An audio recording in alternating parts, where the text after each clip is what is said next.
And good evening. We are coming on the air tonight with that explosive breaking news. A Manhattan grand jury voting to indict former President Donald Trump, making him the first president, current or former, to face criminal charges in our nation's history. Not only that, he's also, according to several polls, the leading Republican candidate for president in 2024. There are massive legal, political, and even issues of national security all tied directly or indirectly into this indictment. This is a moment we have not seen ever in U.S. history, and it's happening right now.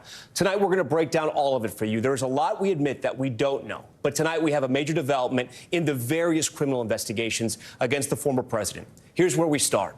The grand jury tasked with investigating hush money payments Trump made to adult film star Stormy Daniels in the run-up to the 2016 election. At this moment, the specific charges he's facing have not yet been unsealed. Trump, who's in the middle of his third presidential campaign, within minutes, slamming the decision, calling it, quote, political persecution and election interference at the highest level in history. His sons also weighing in a visceral manner. You'll hear from them later. We learned just moments ago that the former president is planning to surrender to authorities in New York early next week. Law enforcement here in New York City has already been on high alert for several weeks now after Trump preemptively urged his supporters to protest any indictment. On Friday, Trump even warning of, quote, potential death and destruction if he was charged. I want to get right to Gabe Gutierrez, who's live outside the courthouse in Lower Manhattan for us tonight here on Top Story. Gabe, walk us through what you know. Hi there, Tom. Good evening. As you mentioned, an unprecedented and historic indictment of a former president of the United States. This came exactly 2 months to the day that this grand jury was impaneled. And Tom, let me set the scene for you. I'm here in Lower Manhattan in front of the courthouse where we've been waiting now for several weeks for news of this possible indictment. You'll recall several weeks ago or earlier this month, former President Trump himself posted on social media that he expected to be arrested last week. That did not come to pass, but now it has. And of course, Tom, as you know, this case centers, we believe, on the alleged hush money payments to that adult film actress Stormy Daniels, who claimed that she had an affair with Donald Trump back in 2006, an affair he denies. This case hinged on a prosecution's main witness, Michael Cohen, which tonight the Trump's attorneys are still trying to paint him as not credible. So this is what we know, Tom. This has not been unsealed, but according to my colleague Jonathan Deese, a judge is standing by potentially to unseal this indictment as early as tonight or perhaps tomorrow. But as you said, sources close to former President Trump's attorneys say that he's expected now to be arraigned sometime next week. The former president releasing a lengthy statement just a short time ago, calling this political persecution and election interference at the highest level in history. He goes on to say that the Democrats have lied, cheated, and stolen in their obsession with trying to get Trump. But now they've done the unthinkable, indicting a completely innocent person in an act of blatant election interference. Again, Tom, we should point out that we do not know the charges here, but many legal experts expect it to be potentially related to falsifying business records, which is a misdemeanor. Some legal experts also think that DA Alvin Bragg might have sought a lower-level felony, but we just do not know at this point. But yeah, again, former President Donald Trump late today. Yeah, there's a lot we don't know. Talk to us about the scene behind you. I mean, obviously, there's always a police presence sometimes outside those courthouses in Lower Manhattan. Has it been amplified tonight because of the news that just came down and what you just reported, that the indictment may be unsealed as early as tonight? Well, as you can see behind me, there are officers here. We have been standing by here for the last several weeks. There does seem to be an increased presence here tonight. Last week, there were security barricades that were put up here. No protesters, though, to speak of. It's relatively quiet here. Again, this news just breaking. But police officers are here on the scene just in case. And again, this news coming late today. The NYPD given instructions to be at the ready because the grand jury was voting on this indictment. Well, not only that, Gabe, right? We've heard from the former president who called on his supporters to demonstrate, to protest, and because of that, law enforcement at every level has been put on alert, correct? That's exactly right, Tom. And actually, last week, we heard of a concerning threat that was made on Alvin Bragg's life. There was a letter that arrived here at the courthouse, found in the mailroom, with some white powder that turned out to be harmless. But law enforcement sources say that over the past several weeks, the district attorney's office has gotten hundreds of threats, several dozen of them serious. Really an unprecedented attack on a district attorney as a secret grand jury proceeding was underway. So certainly the NYPD tonight is on very high alert. All right, Gabe Gutierrez leading us off from Lower Manhattan. Gabe, stand by for us. I'm sure we're going to check back in with you. I do want to bring in now NBC senior legal correspondent Laura Jarrett. Laura, I want you to react to what we just heard, possibly the judge unsealing tonight. Yeah. Why do you think that would happen so quickly? Do you think it's because the former president is already trying to sow confusion and dissent into the indictment? Perhaps, and it also may be that the district attorney just feels the public has a right to know, given the person who is at issue here, the potential defendant. Obviously, we have never seen a former or current president of the United States indicted before, and the district attorney may feel the public has a right to know as soon as possible. If the charges are not unsealed, however, that means they will likely stay under wraps for the next couple days until, in fact, Trump appears before a judge for that arraignment. We just don't know yet. Laura, it's strange. You know, we've had this investigation, if you think about it, going on for about 5 years. Yeah. Tonight, the indictment comes down. Why is it now? Why is it right now? Get our viewers up to speed about what the Manhattan DA saw, what he apparently was able to do with his prosecutors, and why you think the grand jury voted to indict. The timing here is really interesting to think about. Obviously, his predecessor, Cy Vance, the previous district attorney, passed on this case. That's huge, yeah. Federal investigators passed on this case. They obviously indicted Michael Cohen, Trump's former lawyer, former fixer. And he served prison time. And he served prison time for this very issue, the campaign contributions going over the limit. He pled guilty to that. He served his time for that. But feds passed on this. And so there's always been this question of why would Bragg bring this case back? Internally within the office, it was known as the zombie case because it was this theory that prosecutors kept bringing up because the facts seemed like they might be appealing to a jury. It's easy to get your head around hush money and what happened, but they kept squashing it and killing the zombie case. It was untested legal theory based on it, right? And the reason for that is because in order to raise it to a felony, in order to elevate what is normally a misdemeanor, you have to have the intent to commit or conceal a second crime. And what we don't know is what is that second crime. And if, in fact, that second crime is a federal campaign violation, that has never happened before. You have never seen a prosecution that hinges on a federal campaign violation because usually federal prosecutors prosecute federal crimes, not state prosecutors. And so the whole idea of them using that as their hook is what's untested and what's so risky for them doing it now. And the judge can still decide to toss this out. Absolutely. And you will see Trump's attorneys, I would imagine, I would venture to guess, immediately try to get this tossed out on any number of grounds. They will file a motion to dismiss the indictment, and then a judge will decide whether or not there's probable cause and whether or not it should go forward. As a legal analyst, as a lawyer, from what you've seen so far, and you can tell me we don't have enough information, do you think there's enough there? Or you haven't seen enough yet and we have to wait till this is unsealed? I want to see what the evidence is. I want to see what it's unsealed. But I will say I think it is legally risky if it is what we know right now, which is purely the falsification of the business records, which is, so it wasn't the money that Michael Cohen paid. Remember, Trump reimburses That's not Cohen. illegal. You can pay hush money payments. Under state law, you can do that. The issue is how it gets documented on the books of the Trump Organization. The way we understand it was documented was a note saying legal expenses, when it was not legal expenses. That's false. But we need to understand, where did that legal expenses go? Did it go anywhere? Was it just internally within the Trump Organization? Because if no third party saw it, like a tax agency or an insurance company or anyone else, they're going to say there was no intent to defraud because you can't defraud your own business. He is the Trump Organization. There's no one to defraud there.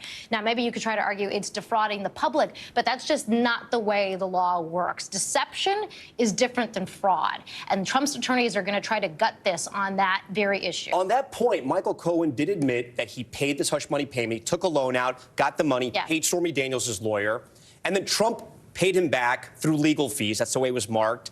The Federal Election Commission saw it a different way. Michael Cohen went to prison.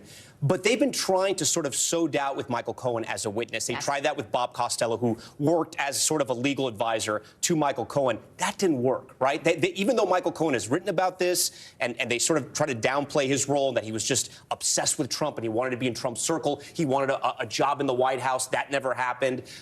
It didn't work. The grand jury still thought there was something there. So it didn't work, at least at the initial stage of the indictment. Now, remember, the threshold to indict is different than the threshold it would be to actually obtain a conviction. Let me ask you another question. How do they form the grand jury? Remind our viewers of that. So there's 23 members of society within Manhattan that are randomly polled and have to serve their duty. You need to have 16 people who've actually heard the evidence to be there to vote, and then you need 12 of those 16 of that quorum to actually vote to indict. So I think, and I could be wrong, but I think about 80% of Manhattanites voted Democrat in the last presidential election. And this is why the president is saying that this is politically motivated and this is about Bragg's reelection, and this is why he's marshaling those types of arguments. But they are instructed to keep politics way out of this and just to listen to the evidence. They are. And, you know, juries take their duties very seriously. I mean, I don't know if you've ever served on a jury, but... I didn't get picked. I've been asked twice. I didn't get picked for some reason. Well, by all accounts, look, juries are trying to do the right thing, and I think we should give them the benefit of the doubt and let the president make his arguments. He's entitled to a defense. He's entitled to say he's done nothing wrong. He's entitled to say these charges should never have been brought. But I think we should be careful to not impugn the jury's motives just because of how the Democratic makeup is for the state. Walk us through the timeline now, what you think happens. Okay, say they do unseal it today. How far along does this go until a judge gets it in front of their hands and says, okay, we're going to move forward or we're not? In the normal case, it should move pretty quickly. The defendant is usually given the opportunity to surrender, which we understand he is given in this case. He has not been arrested as he had predicted. He's been given the opportunity to come in, surrender, come in for your fingerprints, your mugshots, just like everybody else. Remains to be seen how exactly he would be brought in. Usually people have to go through the front door. There's no back alley entrance. There's no secret garage in this case. And so we should see him, although, of course, this is unprecedented. There's a Secret Service concern here. So who knows how far exactly they'll block off the access. He should come in for all of that processing. Then they'll have a period where they actually have to run his fingerprints through the database, and then he'll be arraigned in court. And that part is public, and we should see that. Okay, Laura Jarrett, stand by for us. I do want to bring in Chuck Todd, our political director, moderator, of course, of Meet the Press. Also Meet the Press now here on this network. Chuck, you know, you cannot take out the politics of what's happened today, right? This is so historical on so many grounds. Look, a judge could get this. We just heard from Laura here, and it could toss it out, and we could move on, right, to the campaign. But if we don't move on, if there is a trial, if this does move forward, talk to me about what this does to the country, because I do think this is a monumental point in the history of our country if this does move forward. And I don't think by any means can we take this lightly, and this just cannot be shaken off as just another thing that happened to former President Trump. Yeah, I think that's it. Really, a lot of it will depend on Donald Trump's actions and reactions to what happens, right? In many ways, how he decides to fire up his supporters about this will I think impact. You're asking, you know, look, I think the fallout from this is going to be so enormous we can't really fully foresee it yet, right? It's almost like a building's collapsed, but there's so much rubble, you're not quite sure how much of it's left, how much isn't, and I think we've got to wait a little bit here. I do think this freezes the Republican presidential campaign for until this is resolved. You know, I think we were already you could kind of tell the field was sort of shrinking on its own as more Republicans looked at how hard it was going to be to dislodge Trump from his supporters, to dislodge his supporters from him. And so you already had, I think, a bunch of people thinking about not running anyway. And so the field was already looking smaller. But I think right now it's almost like there's no point in trying to score a point against him right now. That seems politically risky. And there's probably no point in trying to do anything because in some ways no one's going to pay attention. So, you know, maybe, you know, start thinking about what you might say in the fall. But if I'm a Ron DeSantis, I might punt getting into this race for months. This needs to sort itself out. You know, if I were a Republican elected official right now, I'd be holding my powder dry until the fall. I'd want to wait to see what's going to happen here with all of these indictments. And if I were thinking about running for president, I might want to wait and see, well, is there going to be another indictment? Will there be one after that?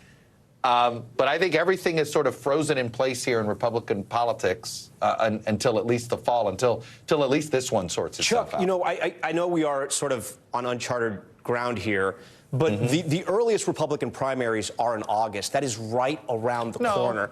No, not in August. There's a debate in August. I'm sorry, debate. Yeah. I misspoke. Yeah. The debate. I'm sorry. The first debates, sanctioned debates, are going to be in August. What would that mean? I mean, theoretically, the president, could he be on trial and still take the debate stage? Of course he could. I mean, that's the thing. There's nothing in there that prevents it. I just interviewed one of the long shot candidates today, Vivek Ramaswamy, and I asked him if the former president is indicted, do you think he should keep running? And he said the Constitution says he can, so he should be able to keep running. You know, meaning, and I think he was not wanting to say he couldn't or shouldn't on this front, because I think there was a fear of alienating his voters, right? All of these candidates are running in a way that they don't want to alienate his supporters, even if they don't think he should be the nominee. And I think while he's, you know, here's the thing, Donald Trump is going to fuse all this together. He's going to fuse his defense and his campaign together. It may be bad legal decision to do that, but it may be smart politics for him to do it at the same time. You know, Chuck, I think that's what we're going to see. I covered the Trump campaign in 2016. I've stayed in contact with a lot of the voters I met during that time. Right after 2020, a lot of the diehard Trump supporters told me they were ready to move on. They were excited about candidates like Governor Ron DeSantis. But now I'm also hearing that they're sort of frustrated that this is happening to the president. Do you believe at all this will supercharge his campaign? National polls have Trump number one. He's leading. He's clearly the front runner. Some state polls have come out showing Ron DeSantis is doing a little bit better in key states. What do you think this does to him in the near term? Well, let's look back. We do have we have a small sample size on the Mar-a-Lago FBI search.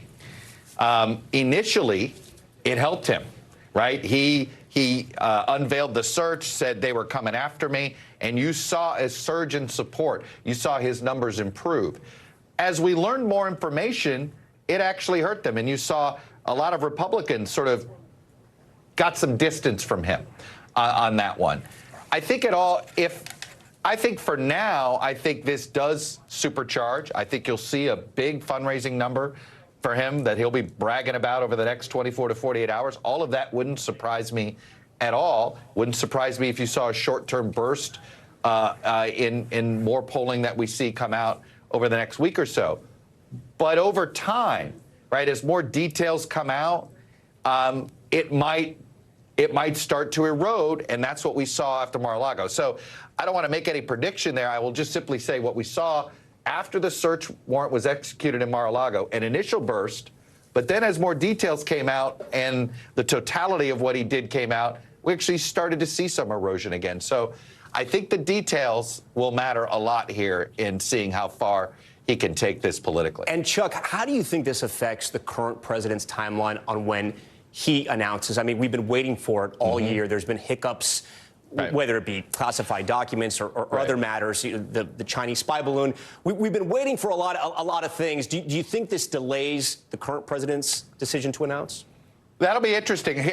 I was sort of led to believe about a month ago, Tom, that the most likely week of the announcement would be the first week of May.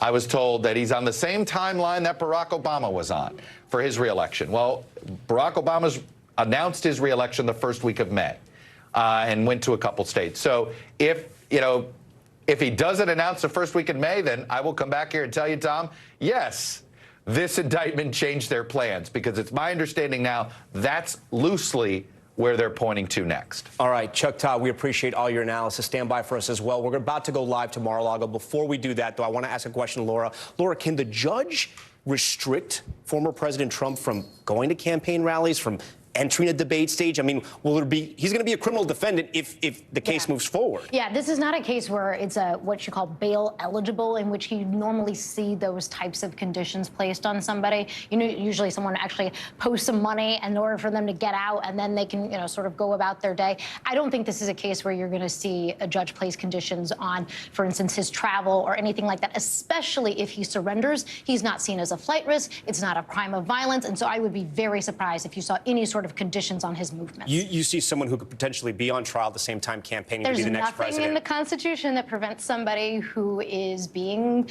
currently under investigation or even convicted from running for office or even becoming president. All right. Dasha Burns is live for us tonight from Mar-a-Lago. Dasha, I know all this news is coming in fast tonight. You're obviously there watching, standing by for news like this that has happened tonight. What are you hearing from Trump world, if anything at all, and what's happening inside Mar-a-Lago, where we believe the current president, the former president is right now? Yeah, we do believe he is at Mar-a-Lago. We haven't yet seen any movement there. I imagine that all of the statements that we are seeing coming from the former president himself, from his lawyers, from his allies, are likely being workshopped in that war room inside Mar-a-Lago at this moment. And look, I'm so glad, Tom, that you had that conversation with Chuck just now, because I don't think we can separate what is happening right now from the backdrop and the context of the 2024 presidential race. While it is so historic to now have a former president indicted, it is also historic and significant that a presidential candidate, a third-time candidate now, is going through this, because this is now going to impact what happens over the next 18 months. And this is certainly on the mind of Mr. Trump. From the beginning, as we knew that this indictment was possibly coming, you saw him talking about this at his political campaign rally in Waco over the weekend. You saw him talking about it on Fox News in his interview with Sean Hannity, where he was also talking about his run for president.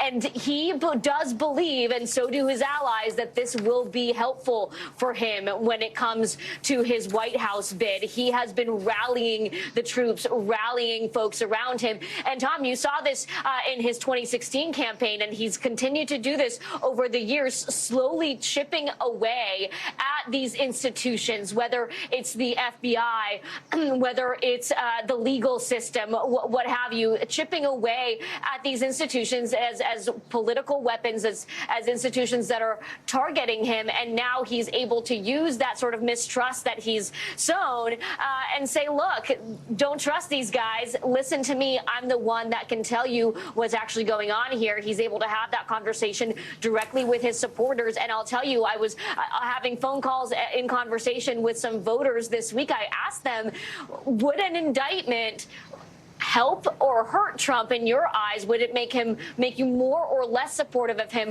One voter told me that it would make them more supportive, saying that there was no crime committed and therefore it's a complete waste of taxpayer money in New York City. Another saying that who cares if he paid someone off, saying that they feel like whenever there's bad stuff going on with the Biden administration, they just turn the attention to Trump. Others simply saying it does not matter, that it shouldn't be the focus so much of attention. So yeah, you know, you've been in so many battleground states, and you covered Pennsylvania pretty extensively. Yeah. And a lot of people blame former President Trump for what happened with the Senate race there. The candidate, Dr. Oz, obviously losing that election, an election that Republicans thought they should have won easily. Former President Trump got a lot of blame for what happened to Republicans. It wasn't, to use former President Obama's term, a shellacking, right, for the Democrats. They somewhat survived during those midterms. Is there frustration from voters just saying it's one thing after another? When are we going to move on from President Trump? Or is he now going to receive, from what it sounds like from you, a sympathy vote? Well, it's a mix of both right now. Look, a lot of folks are still saying it's very early, and I hear from a lot of people, Tom, the exhaustion of what people call the baggage that comes with Trump, which is the drama, the investigations, the sort of constant defending that he has to do, the victim card that he often plays. That's words that I hear from voters themselves. At the same time, they'll say that and then say, but you know what? You know, people do attack him, and that is frustrating, and I do understand, you know, why he sometimes has to defend himself. And so, and at the same time, for example, look at somebody like Ron DeSantis, right? They say they love what he's done in Florida. They're open to him, but they just don't know him well enough yet. And so some folks are open to seeing, you know, what someone like him could bring to the table, but they still know Trump. They feel like he's a known quantity, and there's just something about him. Once they see him out there again, you know, they were asking themselves these questions before he was really out in the public eye as much as he is now. And once they see him, once he's at his rallies, once he's on TV again, there's something that just pulls people back in. So again, it's very, very early. This is by no means set in stone, but there is something that's drawing folks back in, especially now when they feel like they need to come to his defense at the moment. Okay. Dasha Burns at Mar-a-Lago for us. Dasha, we appreciate that. Speaking of defenses, Laura Jarrett, what is the former president's defense going to be here? I know one of the defenses that was reported early on was that he was a newcomer to politics. He didn't know about all these election laws. His first time running for office. There was also, hey, this was a Michael Cohen operation. We didn't know what we were doing. We were just paying our lawyer. Will that hold up in court? Yeah, so the whole we didn't know the law is not the strongest defense. He actually has some very strong legal defenses. Again, if in fact the false business records charge is the charge, it requires an intent to defraud. And his lawyers will likely argue that he simply didn't have that intent. This was all Michael Cohen's idea, and Michael Cohen was his lawyer, and he could rely on his lawyer's advice. That's a reasonable defense. You're also going to see them likely try to argue that the statute of limitations has somehow run on this. We've seen him actually posting about that on Truth Social already. Is there truth to that? So there is, in fact, a statute of limitations. That's very common. The problem for him is that he actually left New York, and by leaving New York, that puts a pause on the statute of limitations. Remember, he changes his residency. Himself. Yes, when he moves his residency down to Florida, I think it's back in 2019. And obviously, all the time that he was in the White House, that's what's called tolling the statute of limitations, and it pauses it effectively. So anytime that he's out of the state, anytime continuously, the statute's on hold. And the thinking was he left New York to avoid prosecution. They wouldn't come after him, and it actually hurt him. Yeah. Okay, we have some new developments coming out from Lower Manhattan. I want to get to Vaughn Hilliard, who also recently interviewed former President Trump on his plane after his campaign rally over the weekend in Waco, Texas. Vaughn, he's joining us live, I think. Vaughn, so I understand DA Alvin Bragg, the Manhattan DA, we're getting reports has just left Lower Manhattan, from what I understand. We're also getting some new reports that apparently the DA's office has reached out to the former president's attorneys about surrendering. Again, we believe that's going to happen early next week. You had a chance to speak to former President Trump on the plane. Talk to us about what he told you about this investigation. Right. I asked a couple of specific questions to Donald Trump about this particular investigation, and the questions were pertaining to Michael Cohen and the reimbursement checks that he wrote to Michael Cohen. To take a step back here, it was the $130,000 that was provided to Stormy Daniels in the 2 weeks before the 2016 election. Michael Cohen, who was his then fixer, his lawyer, he was the one that actually paid the $130,000 to Stormy Daniels.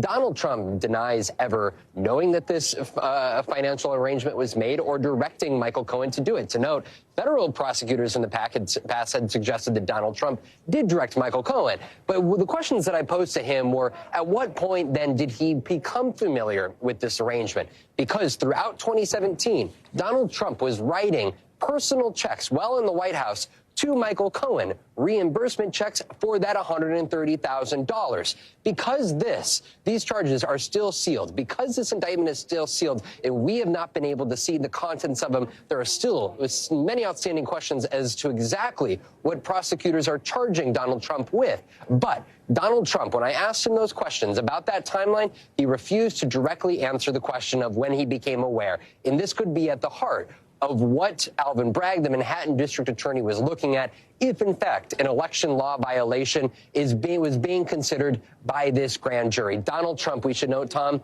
has distanced himself from mainstream press. He has avoided direct questions about not only this investigation, but other investigations. And instead, he has called this a witch hunt, prosecutorial misconduct. Again, he had the opportunity to go here and meet the grand jury. The Manhattan District Attorney gave him that opportunity to speak under oath, provide his version of events. Tom, he declined to do so. All right, Vaughn, we were showing a piece of video that I just want our director, Brett Holy, to roll once again. It was a DA, Manhattan DA, Vance coming out of Alvin Bragg, I should say, coming out from the courthouse there. Again, he has claimed that he had a death threat against him, that somebody wanted to kill him. They sent that in. The former president has called him an animal, as well as gotten very ugly between the Manhattan DA and former President Trump. You were sort of in the heart of MAGA country there in Waco, Texas. You were at that rally. The president spoke about this investigation. He spoke about former the adult porn star Stormy Daniels. He had he said something about her looks there. What was the reaction of the crowd when he was talking about this, and what was the sense you got from the Trump supporters about this investigation? It's notable that Donald Trump, that event was more so a campaign to undermine these investigations rather than a political campaign. It was technically his first major rally of his 2024 presidential bid, but focused a majority not only on this case, but the other cases here. And when you talk to supporters around the country, Republican voters who will be going and engaging in the primary process, time and again, I continue to hear a defense of the former president, feeling like he is being unfairly targeted. And to note, you see the likes of Ron DeSantis, Kevin McCarthy, Ronna McDaniel, the RNC chair, notable Republicans, just like we've seen over the last 6 years, come time and again to Donald Trump's defense. And for Republican voters who I talk to, they say this is not just about an attempt to take down Donald Trump. It's an effort to take down the conservative movement, the MAGA movement. And there's a Quinnipiac poll that came out just yesterday, Tom, among Republican voters nationally. They said if Donald Trump were to be charged criminal charges, 75% of them believed that that should not disqualify him from being president. It speaks to where at least this Republican base largely remains in defense of Donald Trump. All right. We appreciate all your reporting, Vaughn Hilliard, for us. I want to get over to Ken Delanian, our justice correspondent, along with Joyce Vance, a former U.S. attorney. Joyce, I'm going to start with you. What is your take so far? And I asked this question to Laura Jarrett, but from what you've seen so far, what's been out there in the public, do you think there's enough for a judge to say this case needs to move forward, or do you think that untested legal theory doesn't hold water? 34 counts. So it's very important to appreciate where we are in the proceedings. We still have not seen the indictment. It is sealed. Until it is unsealed, we will not know exactly which charges Alvin Bragg has brought against the former president. And it won't be until we see those charges and learn a little bit more about the district attorney's evidence that we'll be in a better position to understand whether these charges look viable. I think the reality here, though, is that Alvin Bragg is a savvy prosecutor, former assistant United States attorney in the Southern District of New York, previously worked for New York's attorney general. Now he's the elected wait, hold on, district Joyce. I just want to push back attorney. a little bit. Is he a savvy prosecutor? Because he came under a lot of heat from a lot of Democrats when he didn't go after former president over the tax issue, and he decided to move forward with this issue. As we pointed out earlier, the former DA who had that role, Cy Vance, decided to pass up. I'm just pushing back on you to get your opinion on that part. I think this is great pushback because it highlights something that we'll all be looking for. What changed? What changed Alvin Bragg's mind? Does he have new witnesses? Does he have new cooperators? Was he able to better corroborate existing witnesses? Something here seems to have changed his calculus about what charges to pursue and whether to pursue them. It's going to be a while. It's going to require more patience from us, and I think patience is something that's in short supply right now. But I would say that as far as typical criminal cases proceed, we'll see a little bit of a different process in the state of New York than we're used to in federal cases. Here we'll see a situation where Trump is very unlikely to be detained pending trial. The judge will look only at whether he's a flight risk and not a danger to the community, which would be the case in the federal system. Very unlikely that we'll see detention. And there will be a limitation on the number of motions he'll be able to raise. He'll raise some of these early challenges that Laura was talking about. Perhaps he'll argue that he's immune for whatever reason. But then we'll be into a posture where there will be limited discovery, and we will get to a trial more quickly than we presumably would in the federal system. Joyce, before I get to Ken, how often do cases move forward once the grand jury indicts? How often do judges say they throw out these cases, and how often do they move forward and listen to the grand jury or agree with them? It's extremely rare, and there are very limited reasons to dismiss a case. You know, you can do it if the evidence, even if you construe it in the government's favor, wouldn't support a legal charge. But that's why I think we can look to Bragg's experience as a prosecutor. He has a highly experienced team. It's very unlikely that they would make that sort of a mistake. I know that there are people who have concerns, and they center on this notion that what he will charge is the misdemeanor crime of falsifying business records, which gets accelerated to a felony charge if it's committed in connection with or to conceal another crime. And a lot of the concern right now centers on what that other charge will be. Laura talked about the untested route of charges related to a federal election. Prosecutors don't like to bring charges that are untested. You never want to get the conviction and bet the farm that you'll be able to win on appeal on a close call. And that's what this would be.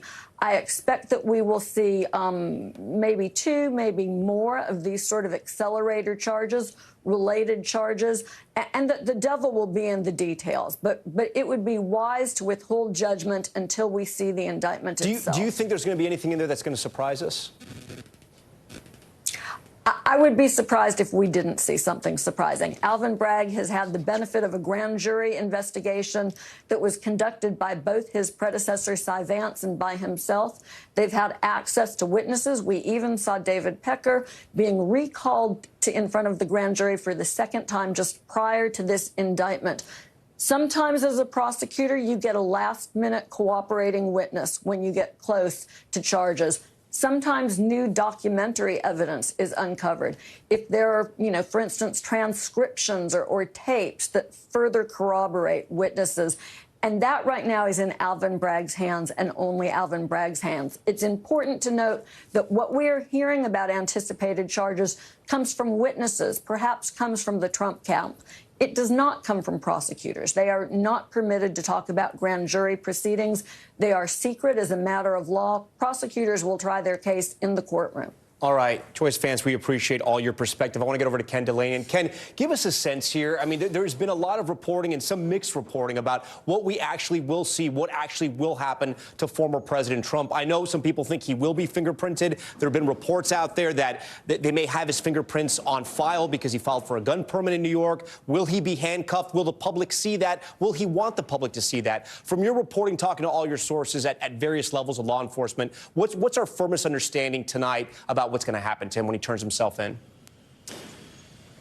Well, Tom, I think our reporting is that he will be fingerprinted, he will be swabbed for DNA, but the question of whether he'll be handcuffed is up in the air because Donald Trump is under Secret Service protection, and presumably his Secret Service detail would follow him through the process of being booked. But whatever happens in this regard, it's going to be a remarkable and historic moment. The first former president ever indicted for any crime whatsoever.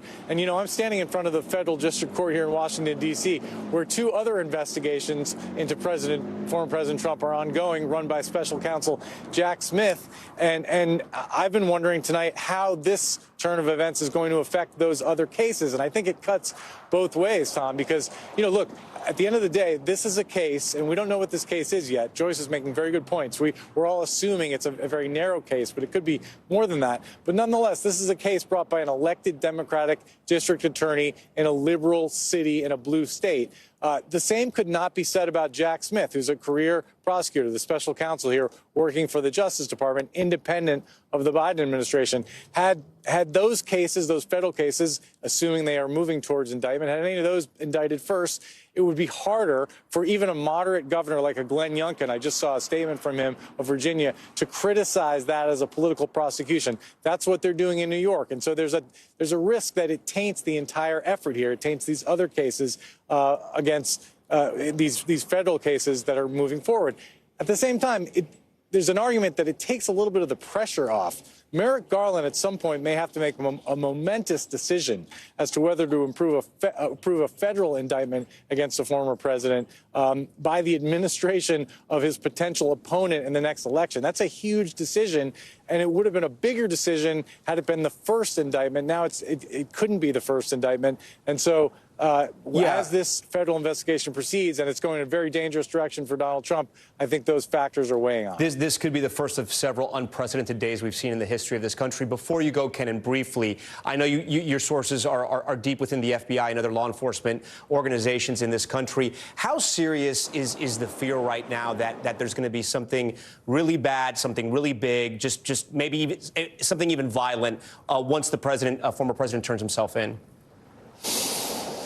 Well, look, there's deep concern about that, Tom. There's been a lot of planning around it between federal agencies and the NYPD. But one thing that when I talk to law enforcement officials about this, they often mention is that the NYPD is not the Capitol Police. The NYPD has an intelligence division that was created by the CIA after 9/11. If there are far-right extremists coming over the bridges into Manhattan, they will know about it. They will be deployed and ready to deal with whatever the threats are. And so many of the sources I have who talk about this are concerned about a possible enhanced level of violence. And we saw that threat against, and many threats against the DA, Alvin Bragg. But they are also sort of confident that between the federal authorities and the NYPD that they can handle the threat. Tom. Ken Delaney in for us tonight. Ken, we appreciate it. We're going to take a very short break. We're going to have much more on former President Trump being indicted tonight. Stay with us.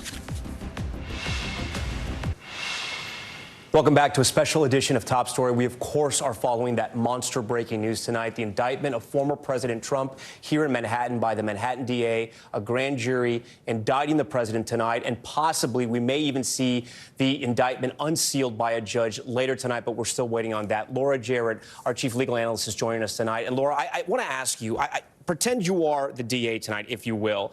Your key witness is Michael Cohen, somebody who has been convicted of this crime that we're talking about right now, convicted of perjury for lying to Congress. A lot of people who've worked with Michael Cohen, who had to deal with him as reporters, may describe him as despicable, somebody who was enamored, obsessed with President Trump during this time. He later, of course, turned on him and testified in the grand jury against him. Somebody who may have monster credibility issues. That's number one, right? Number two, this alleged relationship with Stormy Daniels happened in 2006. The payments, 2016. So we're talking about, there's been a length of time that's happened since then. With all of that, does that worry you at all, still presenting this case, or do you think prosecutors would still have enough to get the president? If I am the DA, look, it's not going to give me a lot of comfort to have Michael Cohen be my key narrator, but what other choice do I have? He is really the linchpin here because he's the one who actually makes the payment. He's the material witness to all of the key events. Now, perhaps the CFO, Alan Weisselberg, also has a role to play here, but if I haven't managed to get him to flip so far, then I need Cohen. And look, you know, prosecutors are very well versed in having people who perhaps have seedy backgrounds, right? They always say you don't necessarily get a nun or a saint to be your key witness. And you can explain some of that. The problem is for Michael Cohen is that his whole sort of disposition right now is saying that I was unfairly targeted. I was part of a political prosecution by the Justice Department. He can't really have it both ways. Either he has to say I have come clean and everything that I said before was a lie, but now I'm telling the truth, or he's saying, no, I was targeted and all along I did nothing wrong. He doesn't really get to have it both ways. And it's part of why you saw prosecutors try to urge his attorney not that long ago, please keep him off of TV because he's talking out of both sides of his mouth. Now, having said all of that, they need, in New York, you can't just have a witness testify. You actually have to have some other corroboration. So there's got to be either documents or some other evidence that they're going to be able to use to support their case here. It can't only be Cohen alone that they're using to make this case. And that they have David Pecker as what we know to be possibly the last witness to testify. Yes. Is huge because he was alleged to orchestrate the entire catch and kill, the payment, exactly. putting the dots together. And actually received, word from the former president, as far as the reporting is out there, that the president wanted help suppressing these stories, and Pecker was a willing participant in this whole scheme. All right, Laura, stand by for us. I do want to get back down to Florida. Former representative and NBC News analyst Carlos Curbelo joins us live, along with Puck senior political reporter Tara Palmieri. Tara, I want to start with you tonight. Tara, you are so sourced within the Trump world, and I also know that you've done a lot of reporting on Governor Ron DeSantis' political build-out for his presidential campaign. Tell us straight tonight, and I know that this news is very fresh, so maybe sometimes it's hard to reach people when news breaks. What is the sense within the DeSantis world and Trump world tonight? Well, I think the DeSantis world made a calculation that they said that they would not assist in any way in the extradition. I think this was always a big question mark. Would he assist the authorities to extradite Trump? If he did, if he actually did, that would not play well with the MAGA base that he's still trying to win over. If he tried to actually, if he helped resist the arrest, if Trump didn't want to actually turn himself in, which it seems like he will, that might actually have play political points for him. But at the end of the day, Ron DeSantis is a lawyer, and I think it's against his instincts to ultimately resist law enforcement, and it's a risky move as a governor. He could be held under contempt as well. So we know that Trump is turning himself in, and I suspect that Trump doesn't want Ron DeSantis to win any political points by being his savior and protecting him either. And I think he was sort of hoping that Ron would assist law authorities in the extradition, and he could use that as another example that Ron DeSantis is a rhino, as he says, a Republican in name only. You've heard that from his son already. They said that the statements against Alvin Bragg weren't forceful enough from Ron DeSantis. And in his latest statement, he's sort of echoing Donald Trump's language that this is a weaponization of government, a political witch hunt. So I think there's just a lot of political pressure on Ron DeSantis to keep Trump's base happy, to try to win them over. And so he has to walk a tightrope. Now, Donald Trump has long seen this coming. I think his lawyers were probably notified last week. That's why you heard about the indictment. And I'm sure they're going to try to use it to help corral the support ahead of the primary. And I think it will. I think he will ultimately win the Republican primary because of this. But I don't think it does him any favors in a general election where overwhelmingly, polls show that these voters do not want to vote for an indicted president. They don't like the drama. They didn't like January 6th. They don't like the hush money payment. And I'm talking about college-educated suburban women who tend to decide elections. They don't like this. So while it may make him the nominee, it's actually a blessing for Joe Biden if he's up against Donald Trump, because so many of these swing voters that voted for Biden in 2020, they still don't like what they're getting with Trump, and this is just a reinforcement of that. So I think at the end of the day, it's not good for the Republican Party. Carlos, talk to us about Florida. Talk to us about what the people that you still work with, the people you still talk to within the Republican Party. How do you think this affects Trump? Do you think people will at first have sympathy for him, but then it'll be like, God, this is one more thing, one more notch on the belt of the reasons why we should get rid of Trump? Well, Tom, this certainly gives Trump the opportunity to flex with his base voters, as Tara said. I mean, when you look at what's happened here, it's extraordinary. Donald Trump has been crisscrossing the country, slandering Ron DeSantis for weeks. And tonight, Ron DeSantis was compelled to issue a statement essentially backing the former president, maybe not directly, maybe not forcefully, but certainly checking the box with the president's supporters, which make up a majority of the Republican base. So while a lot of voters for some time have been talking about the idea of dumping Trump in favor of someone else, someone new, someone fresh, this siege mentality that this whole indictment creates, the perception that it could be politically motivated, is certainly strengthening him here. And Tom, there are echoes here of Bill Clinton and Monica Lewinsky a couple decades ago. That scandal ended up helping Bill Clinton because the perception was that the other side at the time, the Republicans, were being too forceful, too aggressive in coming after him. Donald Trump could benefit from a similar dynamic right now. So in the short term, it's going to be very good for him. I certainly do agree with Tara. I think in the long term, this is a big distraction for Republicans. And as we've seen recently, what's good for Donald Trump is not good for the Republican Party. We saw that in the 2022 elections, the candidates that Donald Trump supported and who supported his dishonesty about the 2020 election were defeated in swing state after swing state. So good news for Donald Trump short-term politically tonight. A difficult road ahead for the Republican Party. By the way, House Republicans today passed their #1 priority, H.R. 1, an energy bill. No one is going to be talking about. Carlos, before we go, there were a lot of Democrats in the Midwest or people who voted for President Obama that switched their vote over to President Trump in 2016. What do you think happens to those voters when they see this? Do you think this is one more thing that makes them sick of the president, or do you think they have sympathy for him, or do you think they just vote opposite party and they're sick of President Biden and they'll go with Trump if he's a nominee? Well, Tom, I think that for working class voters, they actually identify with Donald Trump. Again, this siege mentality, the idea that the left is against them, is trying to take over the country, is trying to suppress people who are conservative. That resonates with a lot of working class voters in the Midwest, where these kinds of messages and these kinds of events are a huge turnoff, is in suburban districts outside of major cities all over the country. These are the districts that gave Democrats back the House in 2018 because they were sick of Donald Trump. These are the people who put Joe Biden in office and who rejected Trump candidates in 2022. A big priority for congressional Republicans these days is to win back the suburbs. Today's events do not help them with suburban voters. Carlos Cubero, Tara Palmieri, we thank you so much for joining Top Story tonight. We're going to be right back. A verdict just reached in the Gwyneth Paltrow case. Stay with us. Welcome back to this special edition of Top Story. We continue to follow that breaking news, former President Trump indicted, but we've also gotten news on another court case we've been following, the latest in the Gwyneth Paltrow ski crash trial. The 8-person jury just found Gwyneth Paltrow not at fault for a 2016 collision with another skier. NBC's Dana Griffin has the latest. Tonight, a jury reaching a verdict in the Gwyneth Paltrow ski crash trial, awarding her $1. Was Gwyneth Paltrow at fault? No. What percent of the fault do you assign to Terry Sanderson? 100%. In closing arguments today, Sanderson's team vying for sympathy. One of Terry's saddest problems is loss of executive function. Okay. He cannot organize and manipulate his life to do things like he used to do. It's the saddest thing.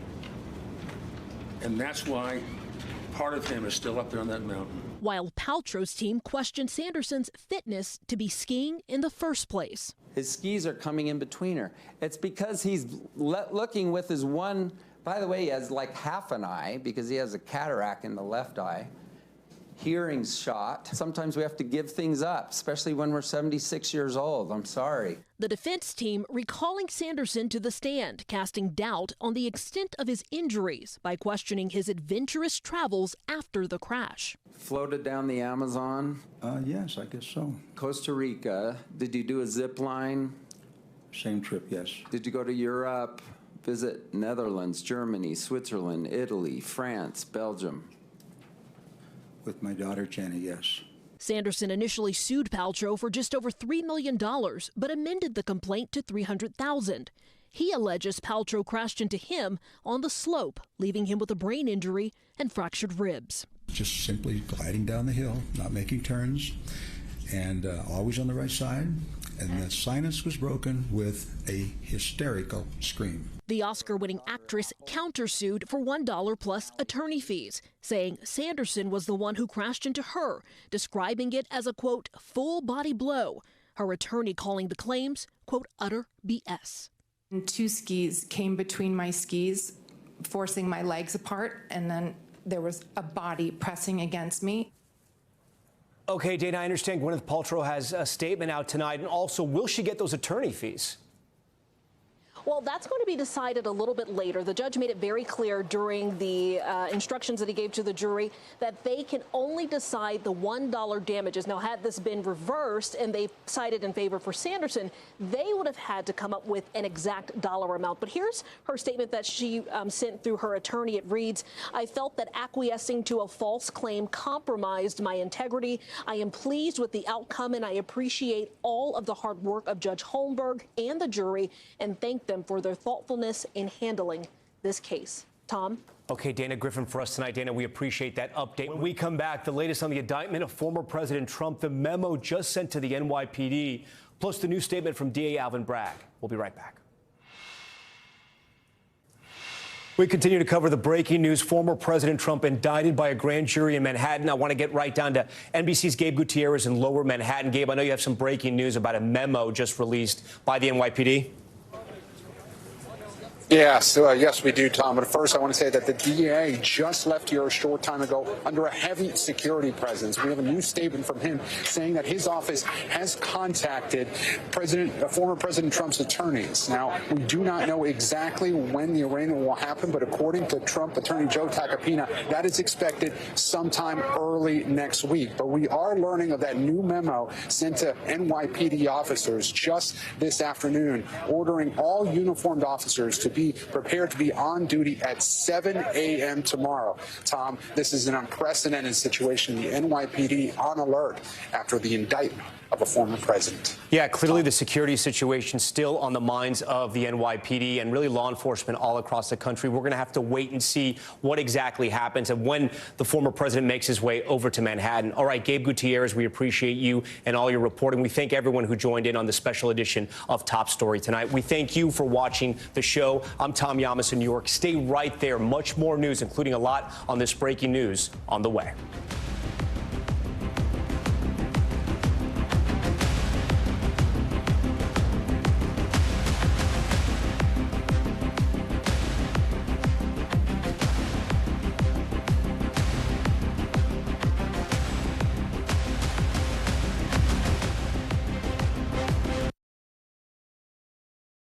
Thanks for watching our YouTube channel. Follow today's top stories and breaking news by downloading the NBC News app.